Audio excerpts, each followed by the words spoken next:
So hi everyone and welcome to a new edition of You Are My Boro with myself, Scott Wilson and Dom Shaw from the Northern Echo. It's our pre-Christmas extravaganza, so we'll be dishing out some presents maybe before the end, Dom. And let's get the early cliche in. Michael Carrick's biggest present. Normally you'd say 3 points. I think it's 3 fit players, isn't it? The way things have been going. We'll get to events in the week, and obviously the great result at Port Vale on Tuesday night. But you've been at Rockliffe Park today to speak to Michael Carrick, and in terms of the West Brom game at the weekend, we've been saying for a while it's kind of counting the walk and wounded, but goodness me, it feels like that at the minute, doesn't it? Oh well, we had an attempt, didn't we, just before we started recording just now to name a predicted team. If everybody who is a doubt, and there's 14 of them, were missing. Now, I don't for 1 minute think they'll all be missing. I expect 1 or 2 of them from Tuesday night to feature, as we'll discuss. But if they were all missing, the back 5 and Howson and Barlasser, that would be okay. But then it's the front 4. If for example, that Crooks, Rogers, Latte-Lath and Jones were all missing, all out, as well as Coburn, and McGree and Force, then Callum Kavanagh leading the line. Boots. Yeah, you are at that stage. But I suspect, as we'll discuss. Well, let's get into it now. So Carrick was clearly obviously asked about the injury situation at his press conference today. He didn't give anything away really on the players who went off on Tuesday, who were Latte-Lath, who went off with a hamstring kind of complaint. He'd felt the tight hamstring in the lead up to the game. So Carrick was careful and managed him and took him off at half time. Isaiah Jones came on, went off 25 minutes later. Went off. Same thing. Crooks felt a slight twinge or whatever it was, which again, you kind of feel like, well, let's not take any risks.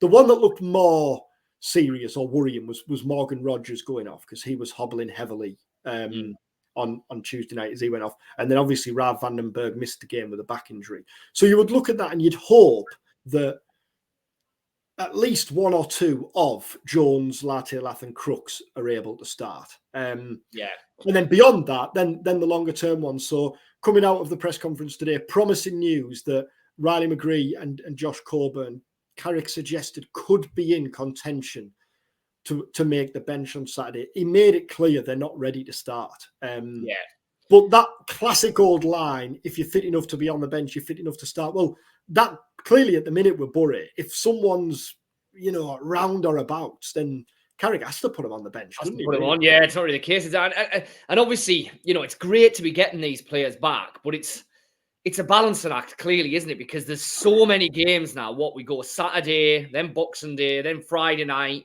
then New Year's Day, then the Villa game, then the Chelsea game, which we'll obviously get to in a second. So, again, cliche territory, but my goodness, it is a really busy fortnight now. So Carrick's going to have to be careful with the way he manages these players, isn't he? Both ones that are coming back and ones that, as you've mentioned, are carrying at least some degree of a knock.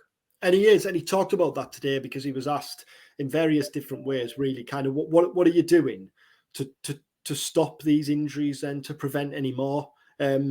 Nobody's suggesting Boro are at fault, but it was put to him that really with these muscle injuries, especially, is it a case of several of the early injuries were impact injuries, which is clearly just misfortune. But as some of these recent muscle injuries, a case of fatigued players just having to play really because the squad is so stretched. So where ordinarily Latte-Lath, for example, slight hamstring tightness after Swansea, you don't play him on Tuesday night. But what other options did Carrick have? And the same with Jones. That's why he was on the bench.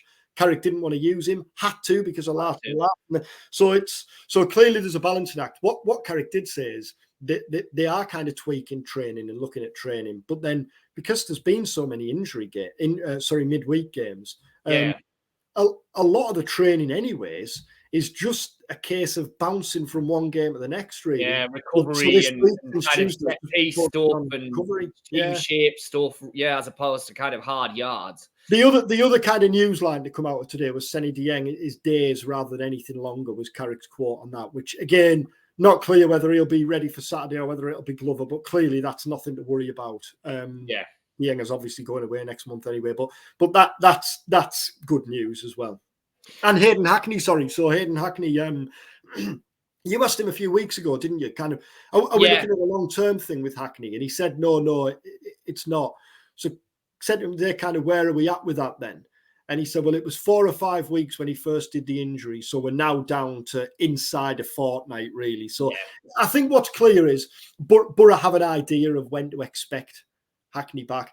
You read from that he should be fit and ready for that Chelsea game, which is obviously... So, I mean, reading between the lines, McGree, Coburn, Hackney, you would imagine there's a fairly good chance of them at least being in squads either before or at the Villa Cup game, wouldn't you? It sounds like, they'll be in and around it over this next couple of weeks. Yeah. Lenihan, Smith, Force, probably. That feels longer term, doesn't it? Yeah. Although we've never had a definitive verdict on that. Yeah. Obviously, they're longer term. The one that we're not really sure about, and me and Craig Johns from the Gazette mentioned this after the press conference today. And Paddy McNair, we didn't ask specifically on McNair, but that's the one where I'm not really sure if there's an idea of how long he's going to be out. Obviously, that was the issue he picked up at Leeds. So there's been no word on McNair, really, whether there's any chance he's back in contention this weekend or whether, again, that's looking longer term. I'd be surprised to see him back this weekend because when he was asked specifically on Saturday and the returning players, McGree and Coburn were the only two that kind of name checked. Yeah. So you mentioned Tuesday night there. I mean, it was kind of the story of Boro's Carabao Cup journey to this date, really, wasn't it? What looked on paper like a potentially really difficult game and potentially a really awkward night, and there were flashes from Port Vale to suggest that they were capable of making it that, as there had been flashes from Exeter, Bradford, Huddersfield, etc. in previous rounds. But ultimately, Boro, ultra professional, really clinical when it mattered, and in the end ran out very, very comfortable winners. Yeah. You were a Gavin Massey sitter away from being in the money because he should have buried the sitter at the back post, which would have made it interesting. So this was the thing. You even felt, for all Boro were really comfortable, I think what was so important and impressive was the first and the third goals and the way they started both halves, because that 2-0, you never really sensed that it's Boro a dangerous scoreline. I'm going there. Had Massey scored that sitter to make it 2-1, or had Port Vale come out and scored in the first 10-15 minutes of the second half, then the crowd would have got up again and it'd have at least made it difficult for Boro. The third goal completely killed it. And after that, it was just a training game, really. Full credit to Boro for the way, because it did have that feel, didn't it? It was a tough night. The wind was blowing.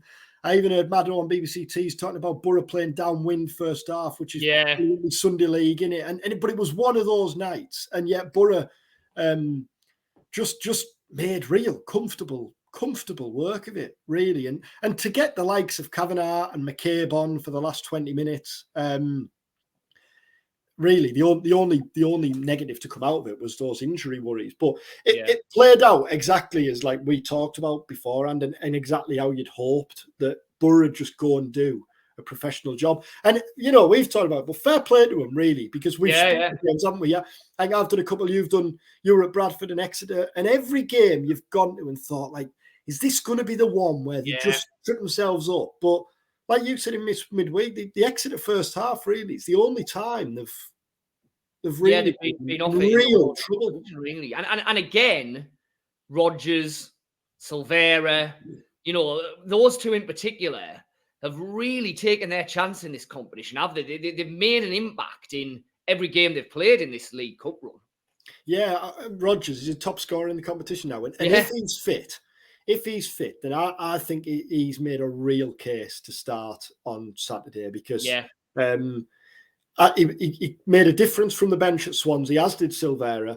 And to be fair, the same can be said for Silvera, because he was good on Tuesday night. But Rodgers was the best of the attacking players for me. Got booked early on, which seemed a little bit like it was one of them where by the book, it was a yellow card. Probably right, yeah. But 8 or 9 minutes into a cup game like that, you just think, like, you just have a word. Come on. Yeah. But then after that, he was just a cut above, really. And, found space really well, clever touches, took his goal really well. And I think he's the one who he's had more good games than bad recently, hasn't he? Absolutely. I think he's the one of the players who aren't in kind of Carrick's league team. Yeah. He's the one who's really knocking on the door, isn't he? Yeah, absolutely. No, absolutely. I completely agree with you, because especially in the absence of Hackney, he just gave, Crooks, as we keep on saying, has done absolutely great playing as a number 10. But Rodgers, when he's either playing in that 10 role or even in one of the wider positions, he's more direct, isn't he? He's a bit more creative. He's got a pass in him. He's more liable to make that run into the box and getting in and around, support the centre forward. And Boro have definitely benefited from that, I think, in the games where he's been playing. How did you enjoy the wider Vale Park experience then? Good. Big queue for a rollover. Really good turnout from the Boro fans, wasn't it? Oh, class! Yeah. It was one of those class awareness. Because you've got your full stand. You're right there on the pitch. You kind of, the game's going your way, so they were going through the songbook. It was one of those where you look at and think, I wouldn't mind being amongst that. But it was a good experience. It's class to tick off a new ground like that, isn't it? Absolutely. And it was freezing. It was the coldest game of the season so far, and then so they didn't have like a press conference room as such. So afterwards, it was kind of the old-fashioned huddle around Carrick, who was as pleased as you could expect with a professional job. But it was just a good night all round. The only issue was those injuries, but it was good. And the other player I think to come out of real credit was Matt Clark. Dale Fry was brilliant. But Matt Clark alongside him, and Johnny Howson as well, who kind of bossed it in the middle. But Clark, especially, given the injuries he's had, come in, he was right in amongst it, got booked after 3 minutes, and you think, that's a long way to go, But he didn't put a foot wrong, and I thought that was its best game. Well, probably the best game I've seen him. I wasn't there for his debut, which I think, if I remember rightly, was impressive. Yeah, it was good. The best game I've seen him have in a Boro shirt. Yeah. Now, while you were at Port Vale, I was at Stamford Bridge on a scouting mission. The other Northeast team in Carabao Cup action, and it's turned into a scouting mission, hasn't it? Chelsea and 2 legs in the semi-final. What do you make of that? Well, first of all, having watched Chelsea, what do you make of it? What do you make of Boro's chances? I think Boro have a chance. I think Fulham would probably have been the better draw. Liverpool quite clearly was the horror show draw, given the way they're playing at the minute. Chelsea was probably the middle one, but for me, Boro have a chance. I mean, it was a funny game on Tuesday night, Chelsea and Newcastle. Chelsea had all the ball. Newcastle got the goal against the run of play. Terrible mistake from the Chelsea defence. And then really for an hour, it was all Chelsea, but without them looking even remotely convincing. Chelsea, for me, looked like 3 or 4 clearly talented players, but undoubtedly just a collection of individuals that still look like they've been thrown together, that Pochettino's trying to get a team and any semblance of kind of spirit out of. They just look to me like a bunch of individuals. So, for all that they were really at Newcastle, they didn't really look like Scotty. Dubravka had to make one save pretty much the whole of the night. But then obviously Trippier makes the mistake. They get the goal. They go through on penalties. But I think they're a side that will give Boro chances. They don't look great at the back. And like I say, for all that they bossed possession and completely dominated the ball, for really long periods, they look pretty clueless with it. So, what are we? We're 3 weeks away from it. Chelsea, it was Nkunku's debut. He came off the bench for them. in 3 weeks' time, he might have scored 7 goals and looked like the superstar striker that they thought they were signing, in which case maybe Chelsea will be in a different position. Boro might get yet more injuries and be in a very different position. If the game was being played tomorrow, I'd give Boro a real chance, certainly at home in that first leg at the Riverside. Well, I was going to get onto that because we were chatting after the game, weren't we? And you said before the draw was made, if you get Chelsea or Liverpool, assuming they were going to beat West Ham, which they did, and probably even Fulham as well, ordinarily over 2 legs, you'd say you want to come home second. You know where you stand. You've got the fans behind you. But you made the case, and I completely agree, where in this scenario, being at home first probably suits Boro better, because what you didn't want is a case where you go to Chelsea, say lose 2-0, and it comes back and it feels like a big ask. Whereas if you can get anything in that home game, when it's going to be a brilliant atmosphere, isn't it? Crackling night. If you can get anything and take back to Stamford Bridge, it gives you the chance of having something to cling to in that second leg, doesn't it? Yeah, that's my thinking of it. Like you say, the classic 2-legged cup thing, home second, get the crowd behind you, win it then. But like you say, I think the fact that, listen, Boro are underdogs. They're a championship team playing a Premier League team who, for all they've got problems, have spent £1 billion or whatever on players. So, Boro are the underdogs. So I think in that scenario, you want to be at home first, because that's your best chance of winning a leg. And then if you do win that game, or even if you get a draw, you're going down to Stamford Bridge with all the pressure on Chelsea, a certain edginess. They have to come at you in that game. Like I said, they look like a side who will give you chances on the counter-attack, on the break. So I think it's set up ideally for Boro. I think if they can get a positive result at home, and I would even class a draw as a fairly positive result, then it's all set up for them down there. I definitely don't think they would be going there fearing. It's not the same as going to Anfield against this Liverpool side, where even with a 2-goal lead, you're thinking, God almighty, we're going to be absolutely up against it all night here. Not the same going to Chelsea. I was at the Newcastle-Chelsea Premier League game at St James's Park when I think it was 1-1 at half-time. Sterling equalised. I can't remember who scored for Newcastle. That's but right. I think, wasn't it? Yeah. And at times in that first half, you saw like flashes of the team Chelsea should be with the individuals they have. But they went under so quickly in the second half, and Pochettino hammered them afterwards for kind of a worrying show of character. And that, I think that's the encouragement for Boro. Do this Chelsea side have a bit of a soft centre? If we get amongst them and make life uncomfortable, will they really fancy it, even in a semi-final? I completely agree. And just the defensive organisation as well. I mean, Newcastle's goal was just an absolute catalogue of errors from a Chelsea perspective. And I do think they'll give Boro a chance. I think they'll give Boro a chance in both legs. So it's something to really look forward to. And like I say, yes, listen, Chelsea will start as favourites, but I give Boro a real squeak, like I do. We've got 4 weeks or 3 weeks between now and then to completely convince ourselves by the time it rolls round. But it feels like a crucial period now, on and off the pitch, really, doesn't it? Because you've got 4 league games in the next 9 days or whatever it is. Yeah. Then the Villa game, which clearly isn't a priority, but given that Chelsea now comes 3 days later, what you don't really want is a repeat of that Brighton game. Yeah, I was just going to say that. It's last season, Villa is the lowest of the priorities at the minute.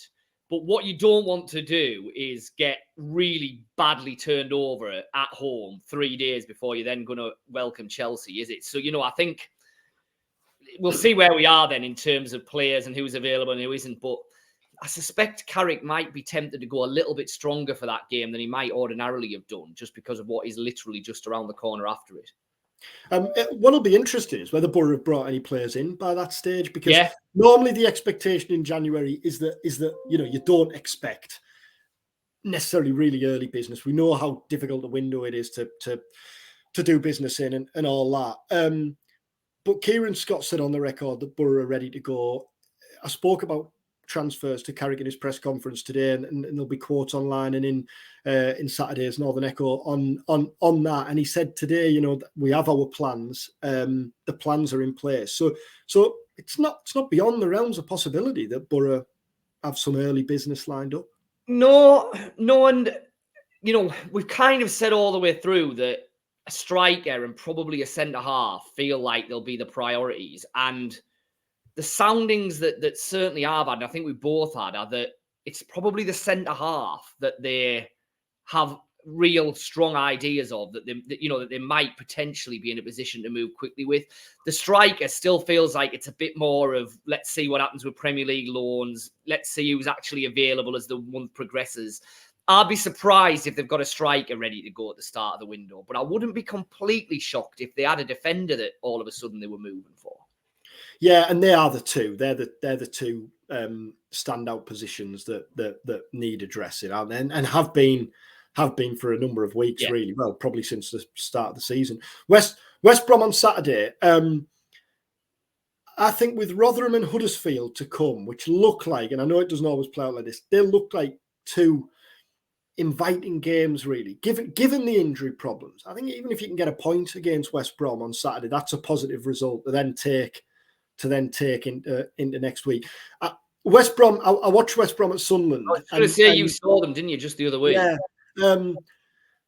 Physical, imposing, really, really, really well coached and well organised. Carlos Corberán, we've all seen the way he is. I think he's the most intense manager in the Championship, isn't he? I don't think he'd stand for anything other than exactly what he wants from them.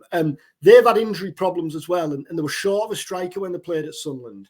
Can't remember who'd gone off, but they needed to bring Fellows on. I think it's Tom Fellows. Right, yeah.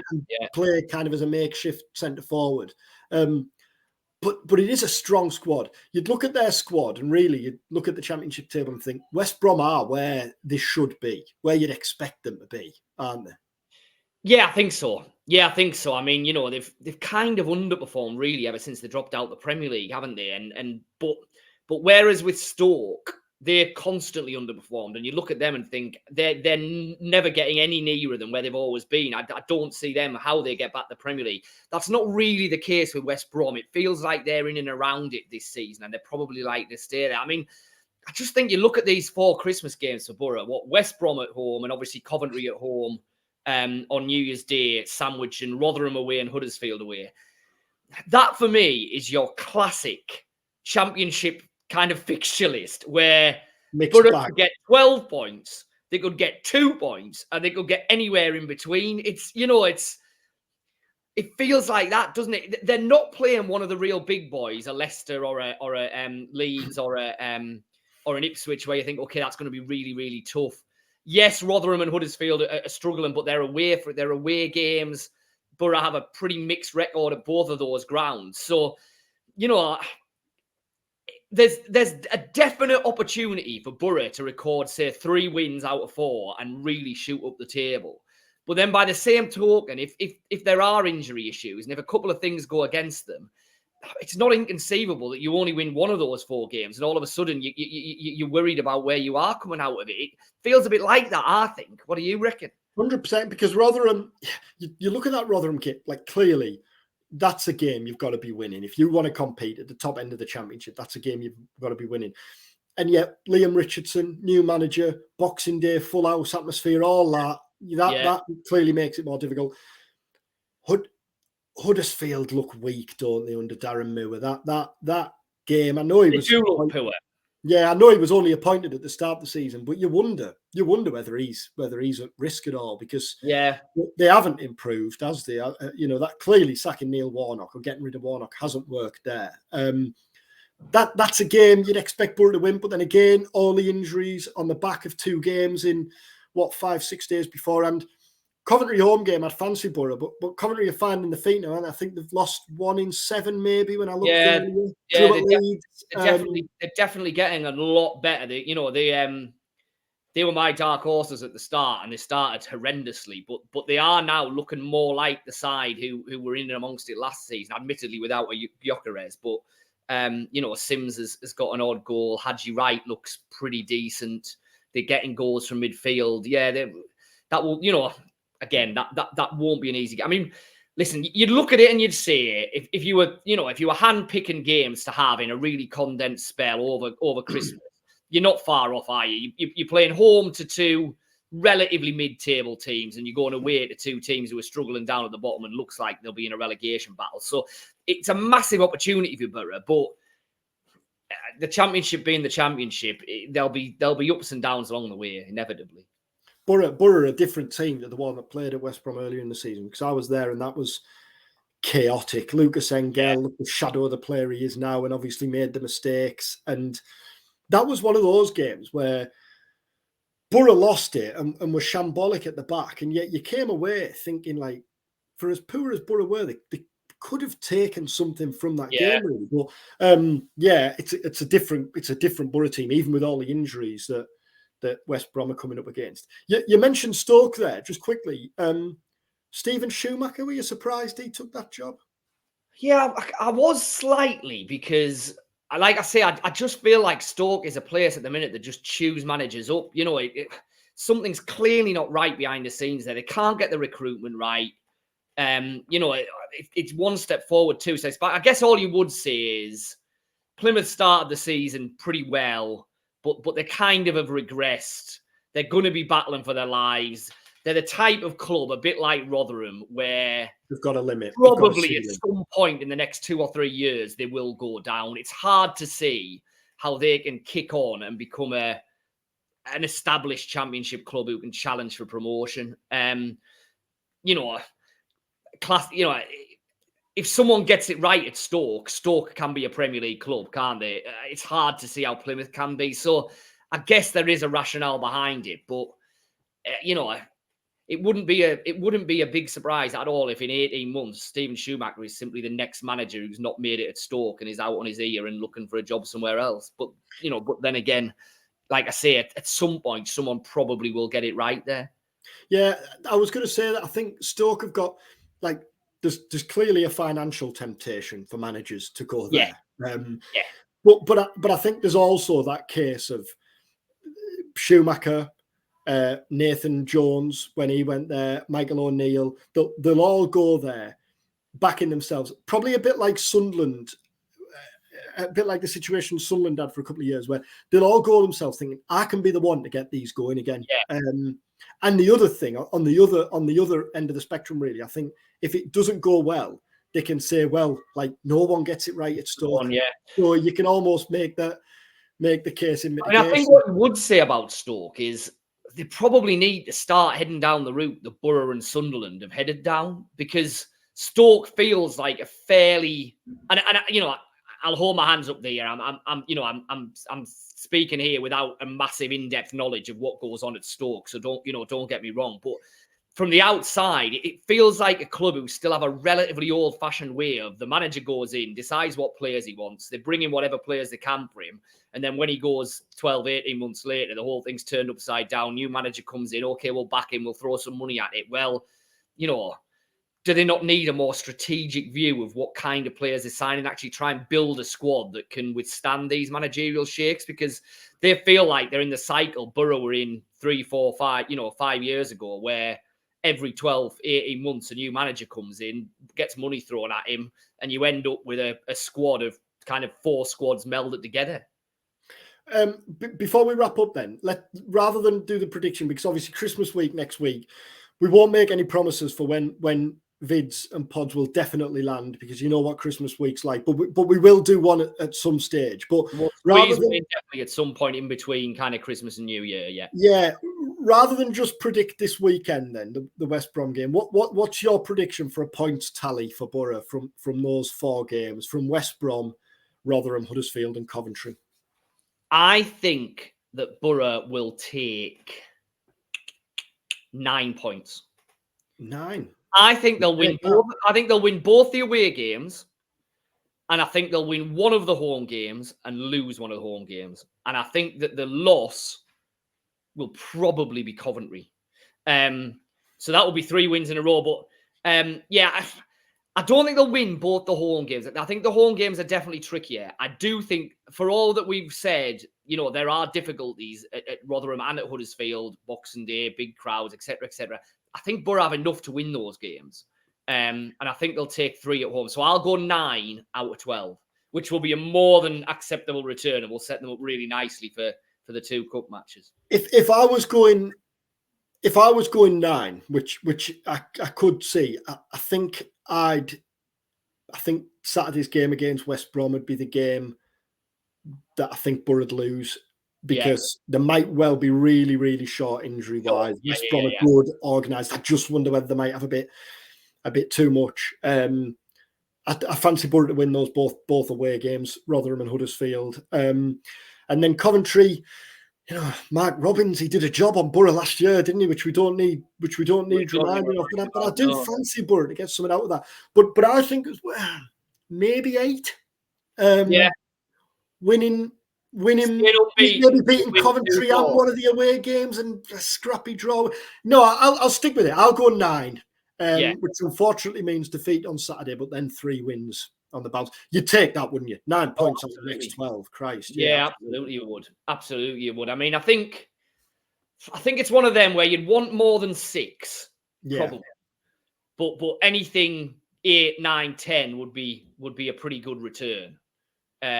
I've banged this drum for weeks, I know, but if I'll say it again, if Boro to get the start of January, given all they've gone through with injuries and the fact that they didn't win a game for 7 games, if you can get the start of January within touch and distance, which you would be if you got anything more than 6 points from the next 4 games, I think anyone would have snapped the hand off for that at the start of the season, wouldn't they? And given what's going on injury-wise. And especially when it's been combined with this cup run, you know what I mean? Which is just a massive other element to the season now. You know what I mean? No matter what Boro go on to do in the rest of this season, and clearly we hope that at the very least there's another tilt at the playoffs and things are getting exciting towards the end. But whatever happens from now on, getting to the semi-finals of a major domestic cup competition with, and who knows, let's see what happens. But they're going to be 2 absolutely belted nights against Chelsea, aren't they? Both at the Riverside and at Stamford Bridge. That's a massive thing for the season, and just something that Boro fans have really bought into, I think, during this campaign. And you'll see it with the Chelsea game will inevitably be a sellout. So you'll see it for that. Brilliant. Well, have a brilliant, lovely Christmas for those who are watching and listening. Thank you for watching and listening, and for all your support this year.